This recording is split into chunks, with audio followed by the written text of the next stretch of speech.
Hey there, thank you for joining in on this video. I'm here today with Stuart. Hi Stuart. Hi Josh. Hi. And Stuart's graciously invited me into his home just so that we can have a chat. I'm really looking forward to seeing where the spirit of love and hope takes us in this conversation, and we'll go from there.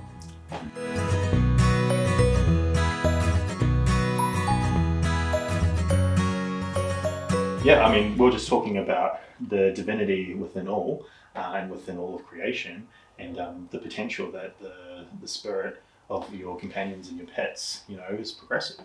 And we don't know the answer to that, but I like to live in hope, and I think if it's something that helps anchor us and that inspires us and that gives us that sense of unity within our lives, then it's a wonderful thing. It's a good thing, the sense of unity within your life, that's right.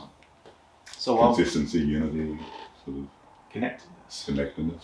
Yeah. And having those rocks, something that we can lean on as well, that helps sort of ground us. Like I know within myself, and just relating a little bit, like all of the interviews that I do, I don't really know much about Stuart. We've had a very brief interaction and he shared a little bit with me, and it's completely up to Stuart what he shares today.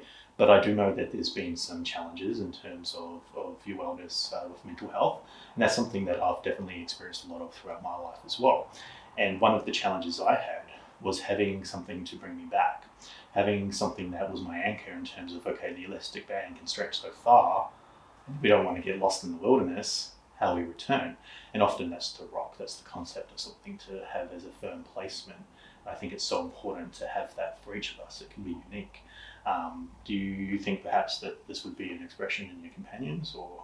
Yeah, for me it was, family values, and I generally sort of made a pledge that I was going to become bigger and better than I could be, or was naturally reasonably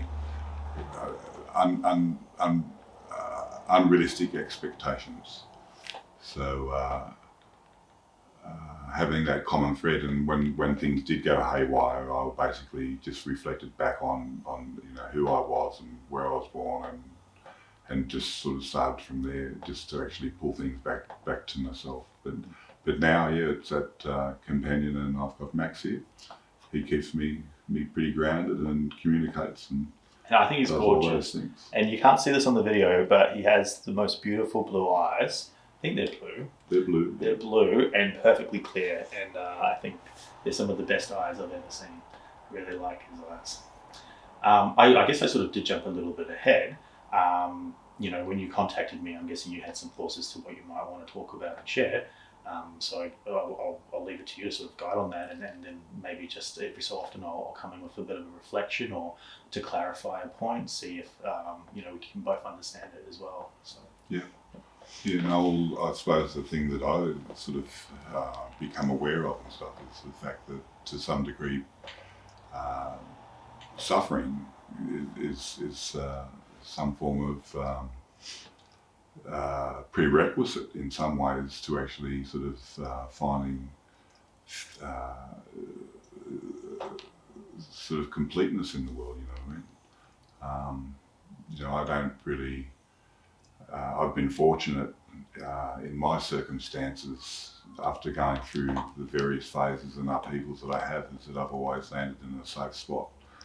And unfortunately, that's not necessarily as easy for some people to obtain. Whether they're confident in dealing with institutions or structures and things like that. So, I feel fortunate that I've been able to navigate society, and that society has actually supported me through my life. Like I don't necessarily, I haven't necessarily achieved what others in the mainstream have, but the one thing that I've been able to sort of regather is peace and stillness, and generally speaking, to not live with anxiety or fear, that I feel relatively comfortable in my own being, and that to me is worth everything. I think what you're expressing there is so important, and it's one of the things that I love when it comes up organically firstly is around the anxiety and fear, but also how the suffering is part of the process for us to find peace, because that suffering is how we can build connectedness, and we can also relate more to others because it builds our compassion, it builds our resilience, it trials us so that we're refined. The more suffering we experience, the more pure the end result. Now, it's not that we can be pure, but if we think about the divine or God or whatever the expression you have of divinity would be, the process is all about purification. It's all about smeltering, right? And turning us into the closest expression we can possibly be of divine beings while we're here on earth. And that's achieved through suffering, in my view. But also that navigating society, because this is something that a lot of individuals can get stuck with. They have a desire to make progress within their life. They recognize within themselves a need to change, whether it's around themselves or something innately within themselves, but they're not able or equipped or supported in gaining access to the resources or the support.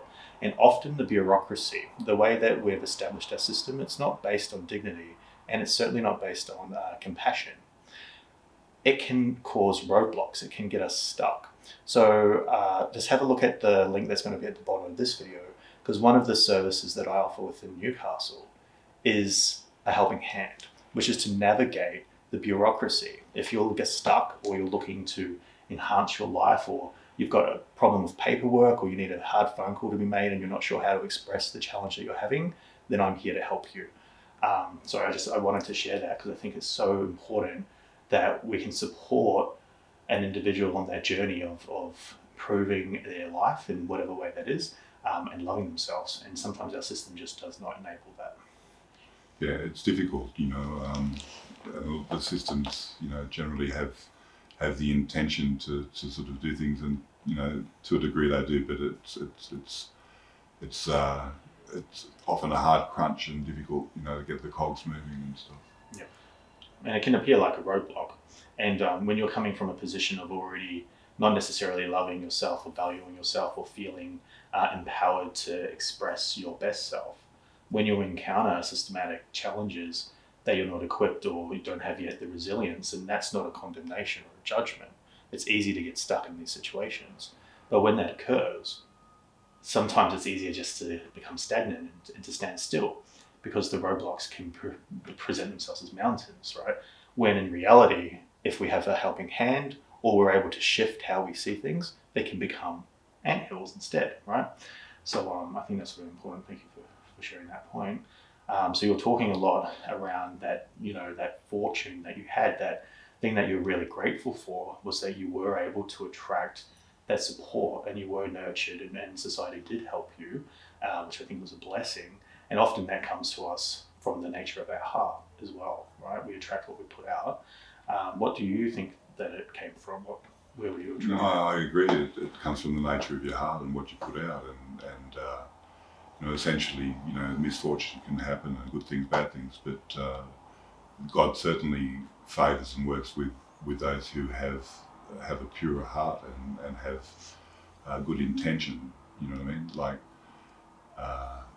you mentioned before about how the system is so complex, and spiritually speaking, that in some ways could blow our mind as far as the intricacies of the formula that God used to create His masterpiece. And unfortunately, that some of those pitfalls and things were actually sort of what opened my eyes, and it was absolutely mind blowing. You know what I mean?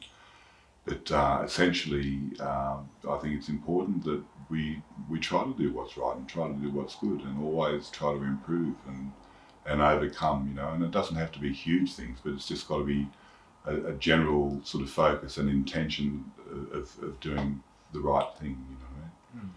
And I mean, look, the right thing isn't always what we're told the right thing is. Just before we did the video here, one of the things Stuart and I was talking about was the need to love ourselves. In trying to help others, often we do it from a position where we're not strengthened or equipped yet with the way to help or love them best. And that typically comes from a lack of self-love. And often we think we love ourselves, but are we really? And I think when it comes to those situations where we get stuck, or we can become hopeless, or we're looking around and all we're seeing is the darkness or the shadows, it's coming from a place of not having been loved sufficiently and then not loving ourselves as a consequence of that. When we're able to find that source of love, and if we can find it internally, that's a blessing. But there is a source of love that we can all turn to that is infinite and it's given to us freely. And whether or not you've got a connection yet with the divine or with God, if you can see dark and if you know that darkness exists, then you can also acknowledge that light exists. And so the opposite is that the duality exists. Therefore, if we know that there is the lower, we must accept that there is also the higher. And in that, I think we can find, even if we're looking for a practical application of how we know that there is something more, something higher, certainly for myself anyway. I think that's really important. You've also talked a little bit, and you might be able to see just a glimpse of the background here, but in addition to having received some blessings and love, it sounds like you may have found a few passions that allowed you to channel and allowed you to sort of express yourself in different ways. Would you like to share a little bit? Yeah, I paint pictures, or I do the best I can to paint pictures, and a singer-songwriter. Mm-hmm. And generally speaking, I started the singer-songwriting sort of 30 years ago with the intention to have music which made a difference, and I've composed songs and generally speaking, they've remained where they were. Nothing's really come of them. But this year I've had another sort of surge in developing the songwriting craft, and I've come up with an album which I'm happy with and stuff. But the interesting thing is that as I go back and sing songs that I wrote all through the time over the last, they all generally can hang in there and still hold true, which I'm particularly pleased with. Mm. I guess if it's coming from an authentic self or as an expression of truth, then it's always going to be unchanging, right? Truth doesn't change. That's the thing. It was all about truth, and I'll be the first to admit that the search for truth is the thing that burned me. But at the same time, sort of, after 30 years from the moment where it first sort of surfaced, I feel more comfortable in my skin and more at peace than I ever have before. We were talking about before briefly about the context of heaven. I firmly, fully believe that heaven is a place on earth as well. And it's basically your mindset.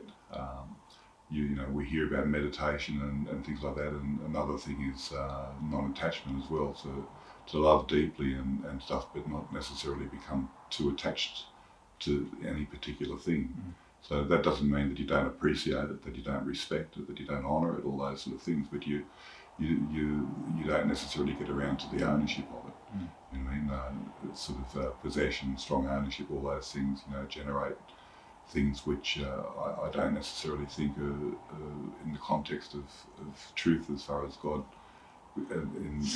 as God exists. You know what I mean? Yep. It's that unity, ultimately, I believe, is an expression of heaven on earth. And that can be achieved within ourselves, firstly. We must be unified internally. I talk about it a lot when I think about where we've got struggles in society. If we see it as a manifestation in homelessness or an addiction or mental health, it's often a combination of multiple challenges that represent then as I guess a crisis, or the banner label term would apply to it. But that usually comes around due to a conflict, right? And the conflict is often either from a have and have not, and this can be material wealth, or it can be from a love, so having or not having, and then a self, so not loving and loving and understanding. And if we can gain that unity within, that integration of our truth, who we are as expressions of the divine, as desired expressions, as valuable and innately beautiful, fearfully and wonderfully made, if you will, just to borrow from scripture, then we can accept all of ourselves in our nature. Because we're not perfect, not one of us. None of us are holy. And our righteousness, we're not righteous. We're all subject to material desires. And I like when you talked about the overcoming of attachment. A lot of great philosophers, a lot of great teachers have talked about that. Sometimes it might go a little bit too far. We don't need to live a life of being a monk unless that's what we feel called to be. But at the same time, we should value and uphold the creation greater than our innate self and the divine either. So enjoy and enjoy freely without excess, without overabundant desire. And I think that's sort of what you were expressing as well. Yeah. So, I think over time, like society's quite guilty of the competition mentality. We're in competition against each other, and that we need to sort of achieve and possess and accumulate all these sort of things. Generally speaking, what's interesting with the current state, with coronavirus and thing, is how people have had to retreat and to live a quieter, sort of more isolated life, and that would be incredibly hard for many people to be able to actually sort of withdraw and live within that field, because they're so used to being out and doing things and performing things and being here and being there and socialising and stuff. But generally speaking, it may present an opportunity where things just slow down and people have the opportunity to do things which they're missing out. And like over the years, so many times we've heard of people who feel that they're sleep deprived. I'd never get enough sleep, because they're up late and they're up early. Well, if everyone has the opportunity just to chill out a little bit and catch up on some sleep and not be travelling around and not so rushed and flustered, that there may be some benefit in that. Like that's obviously up to the individuals, but society as a whole is being called upon to limit interaction and so that we can actually come to terms with beating this virus. Earlier you were speaking about finding stillness and peace, and depending on your understanding of the divine, if it comes from God or the God of the Bible, he tells us that he gives us rest, and that when we're striving, ultimately we're counteracting what he will do for us. And I like that you've highlighted around Corona, and certainly in terms of our society, that competitive nature, it ultimately comes from fear. So when we're born into this world, we're born ultimately without any of these notions, and we're taught extremely early to be fearful. And that fear isn't only of injury or of pain, but it's of being lesser, of being judged by others, of being condemned. That fear, it doesn't serve us, and it's not in the nature of love, and it's not purposeful to being our ultimate expression, right? That fear holds us back.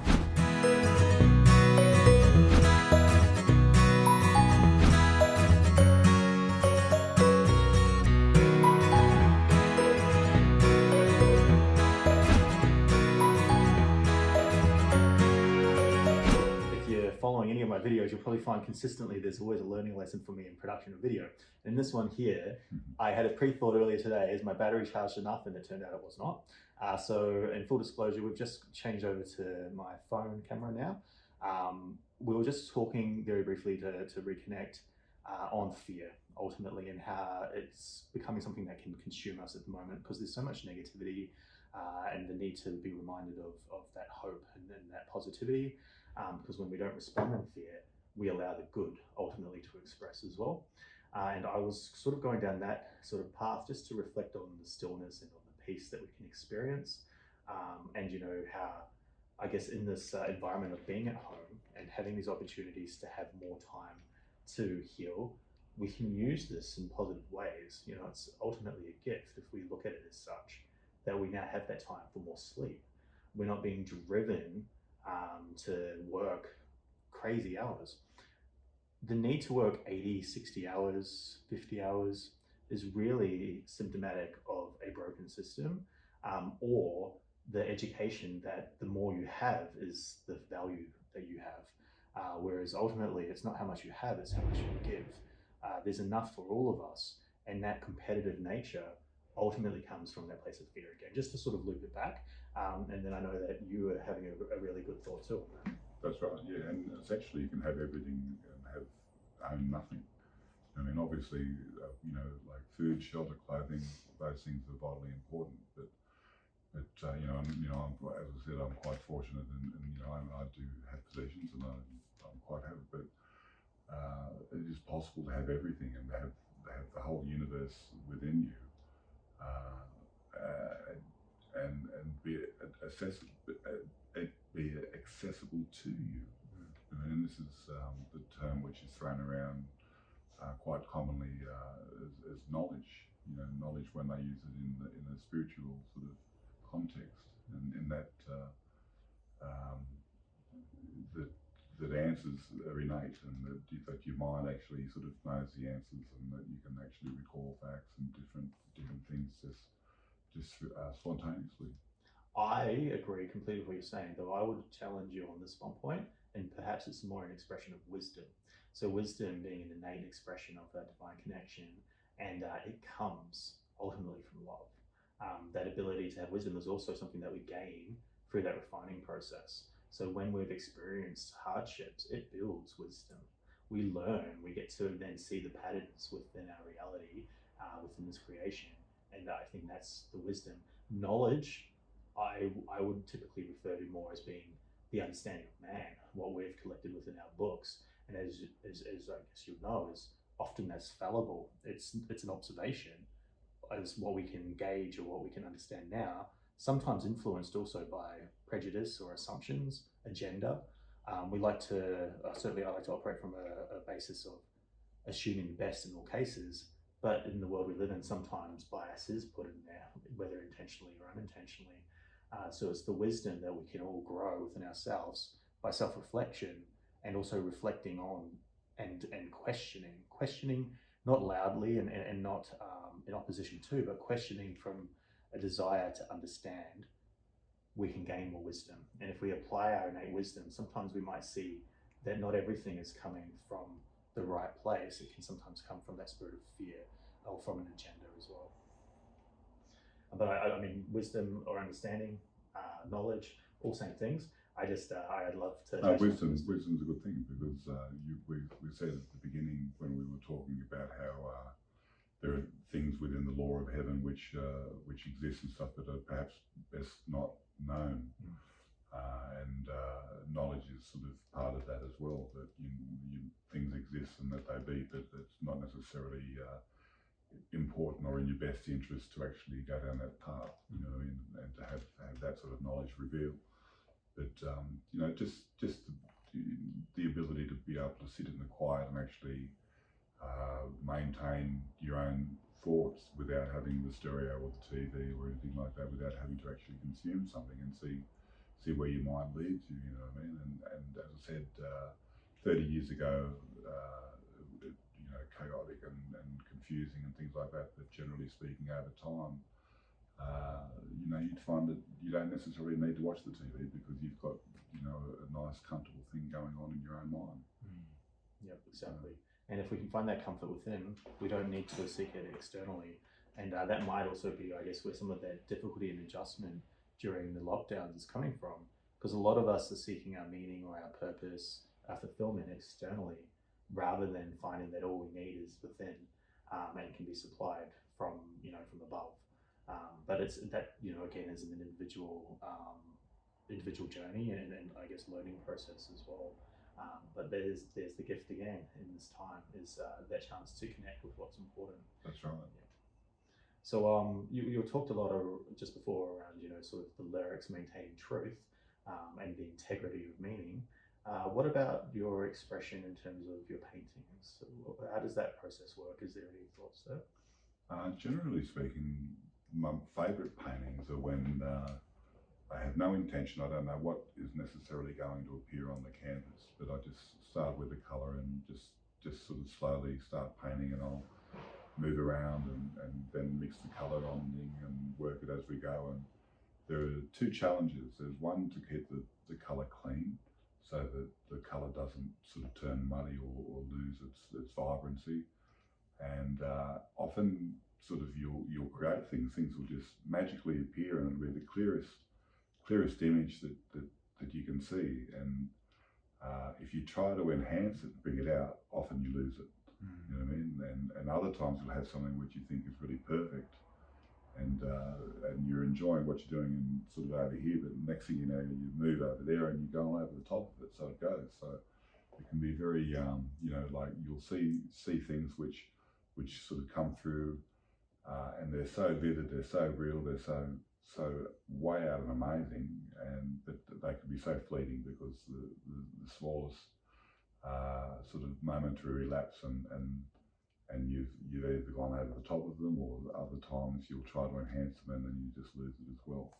But that's my favourite sort of painting, where I actually just move around and things actually pop out, and the challenge is to actually sort of maintain that and not lose them as you go on and finish the rest of the painting.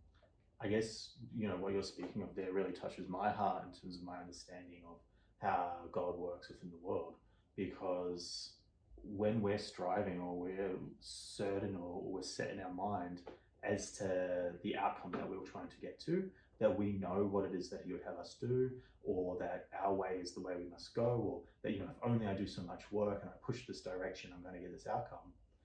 We're not allowing the beauty to eventuate. We are constructing our way something that he can do better than us, that the universe can provide better than we ever could. And often also, our reflections, or what we would manifest, or what we would create, is so much less than what the divine or God would create for us. And there's this, it's so easy to want to take back control, wanted to take it out of the hands of the Lord, out of God, to go, oh no, I know the way. Okay, I get it now. I've got to go this direction. And when we do that, often we're working in opposition. So that peace and that stillness, and it's great because that's what allows you to express.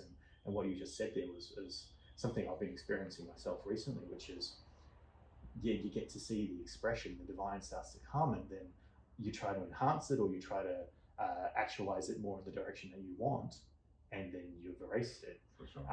But the beauty is that there's always the new blank canvas, there's always a new day, and we always have an opportunity to then continue to refine our walk and how we're proceeding and what we're doing, and giving him more of an opportunity to sort of work in our lives for us. So I guess, I just heard it and I was like, wow, you're really speaking into something I've been learning for myself. There's also the element there, if we're to talk traditionally about faith, and again, we're not here to push a message of God onto anyone, because what's important is your individual experience and how you connect with the divine, or your understanding of creation is valid, and I want to learn and hear from everybody. But in that also, I value being heard and being able to share the experiences that we have and our interpretations. Grace is something that is freely given to us. It's the ultimate expression of divine love. And we cannot save ourselves through the work that we do. So all of our striving to get that nice car, to get that house, or doing that piece of work for God, because certainly He has a calling on all of us in some way or form, the divine reason that we're here, there's a purpose in our name. But when we're striving for it, or we're pushing it, or we're thinking that that's going to save us, then we're really actually putting ourselves subject to law rather than accepting grace. We cannot save ourselves from ourselves. We cannot, do anything to overcome our innate challenges that we have individually. We can improve a lot. We can learn. We can refine through the process and accept, the education and the challenges. But within each of us, there's always going to be an element of brokenness, whether we accept it and realize that, or whether or not we're living with a blind spot. We all have our failings and our challenges and our flaws. And there's many of those that we just cannot correct, no matter how hard we work to fix them. But when we understand what a gift grace is, and we accept that and integrate it into our hearts, the fixing is done for us. And we no longer need to even try to fix it, because we can also accept that we are loved, and we are okay, and we are complete in who we are. And that allows us to do so much more as well, I think. I agree. Basically, to be able to have the acceptance that you're a whole person, and that you're the complete package, you know what I mean? But as I said also before, that to have the intention of doing well or something. My motto in life is do no harm. I mean, the things that you do, the interactions that you have, the people that you meet, the situations that you're in is actually just, do no harm. Try to do no harm. It's as simple as when you're walking down the street, if there's some litter, pick it up if you can, and when you're driving, to be courteous to the person who's, even if they shouldn't have, something's wrong, it's just be courteous, be respectful. Sometimes it gets hard to manage. I know that in sort of my experience, when I have tried to actually stand up and express what I believe is my right or expectation, and generally over time, I've come to sort of, that doesn't necessarily always work for me. So I've become sort of more suppliant to sort of, that God's grace will prevail, and I just, do my best and then back off. It actually, and I'm paraphrasing and it's imperfect, but I saw a really good parable on that online recently, and it was ultimately saying that in Western society, we are all about our rights and what we can have, whereas in a lot of indigenous cultures, which in many ways are more connected fundamentally to the earth, to creation, simply due to the nature of their existence, it's about I have obligations, and the obligation we have is to love, and we don't do it perfectly. I know within myself at times I have condemned myself, and I guess this is the outworking of grace. Was I would take on myself, oh well, you're not accepting that person enough, or in everything you're doing, you're trying to be gracious in that. Okay, well, I always let someone else go first, or I hold the door open, or whatever. But then if there was an instance where, because I'm tired, or I've had a lot of challenges in the day where I don't operate perfectly from that place, and I'd look back and go, I hadn't ultimately expressed it. We can't get hung up on that. It's the intent. It's the intent of our heart. And I believe that there's no reason why we should ever want to do anything other than good for others. There's no need to be in competition, and there's no need to place ourselves above anyone else, because we're all equal in creation. We're all innately part of it, equivalent. And if we love each other, it's like I was said in a few of my videos, and I'm going to always keep reinforcing this. The heart is a muscle. The metaphorical, the spiritual heart, the more we exercise it, the bigger it grows. And you never, ever, ever run out of grace and love. So the more you use it, the more you give. You're not going to deplete yourself. In fact, your heart grows bigger and bigger, so you can love yourself more, and you're going to attract, through the law of attraction, more loving individuals, and you're going to get more love back. It's not the driver, it's not why we do it, but it is the blessing and the benefit of doing it. And sometimes, it's a good idea not to have predetermined or what you're expecting that benefit will be, because it could come back from in any shape, form, or direction. But generally speaking, it's what's best for you in your own particular circumstances and relationship with God. Correct. Let's never ever fall into the trap, and it's so easy to do. And so I think there's a lot of acceptance of self and of our human condition there, is that it's easy to desire and to assume that what we're wanting is what we're needing.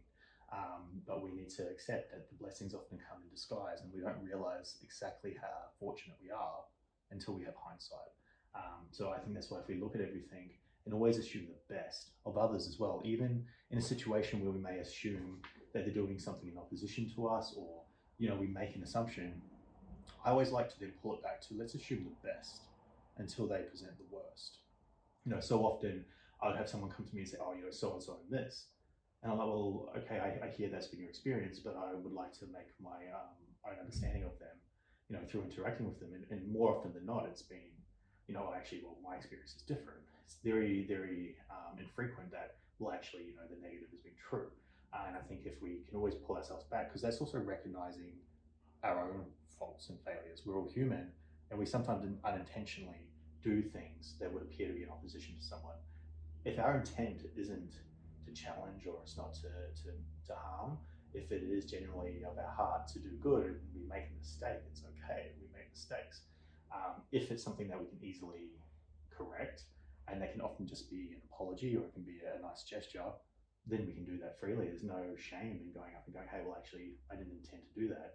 In fact, I think it's a real beautiful thing when we humble ourselves in support of another, and then humble ourselves in acknowledging when we've been wrong. Because otherwise we can fall into pride and into this, well, I'm justified, I've not made a mistake, or that's your problem, not mine. And that then creates division, and that creates conflict. And when we have this, we don't have unity. And that's, I think, the thing we really need to be focused on now as well. Yeah, well, and unity can sort of, essentially when people are within their own peace, and where the need to actually be as competitive and to consume and all that sort of stuff, it's reining back. you know, like it's possible the expectations that people have, you know, sometimes unrealistic, and it comes down to, as I say, the piece of knowledge and peace of being and the calm mind is where I really dwell these days. I definitely get a really good sense of peace from you, and a real beautiful spiritual expression as well. I feel very comfortable. So again, thank you so much for having me here. Thinking about sort of your recent experiences or your hopes for the future, is there anything there that you might be able to share? Well, generally speaking, you know, if I do have any hopes for the future, it's generally that more people become familiar with some of my songs. You know what I mean? If I have one worldly desire or interest, it's just that that sort of my music becomes more accessible to people. You know, given what we've been talking about, how, you know, God is good and all that sort of stuff, I somehow can't help but feel that the universe is a little bit like two North Poles or two South Poles, and sometimes, you know, sort of the harder you push, the further things sort of back away. And in my life, that sort of seems to have been a pattern, even though I've come to terms with not necessarily achieving what other people in the mainstream have. But one thing that I've focused on is to develop what I consider to be my songwriting craft, and that, and you know, I'm able to actually sort of produce and record material here. I just, you know, do it here by myself, and you know, essentially, I would like people to be able to actually experience and see what they can from that. I'm a big fan of Stuart's music, so I've listened through his music. The lyrics are inspired and definitely reflect a lot of truth and divine inspiration in them. So I'm including the link anywhere that the video is found to Stuart's profile and to his music. I definitely think that there's an amazing gift for songwriting and for lyrics in there, as well as being very well produced and performed as well. He's definitely got a gift and skill in these areas. But the lyrics are, I think, immensely valuable and share a lot of messages and heart. So I'm all for them, and yeah, you'll definitely find the link. So please do take the time to have a look and support Stuart and his work as well. Thanks, Josh. No worries. Well, look, I would love to have another chat with you another time. I think there's been some really awesome topics that have come up today's chat. Remember that this initiative is really around sharing hope and love. It's about having a different conversation and ultimately singing a new song. Let us not get caught up in thinking that everything is a disaster. There are challenges in this world, and we all know them. We are aware of them because they're put in our face every day. What we can do for each other is to share the good stories and to remember that there is hope for the future. In addition to this, anything that's enhancing human dignity, anything that can bring more joy to the world, is a cause worth supporting. Hence the music for Stuart, and also anything else that I'll be championing through the We Have a Name initiative. It's all about bringing up the collective and bringing up unity within our society. So please do like, comment, share, because the more that we get the messages out of hope and love, the more we can do for each other. Thank you. Thank you.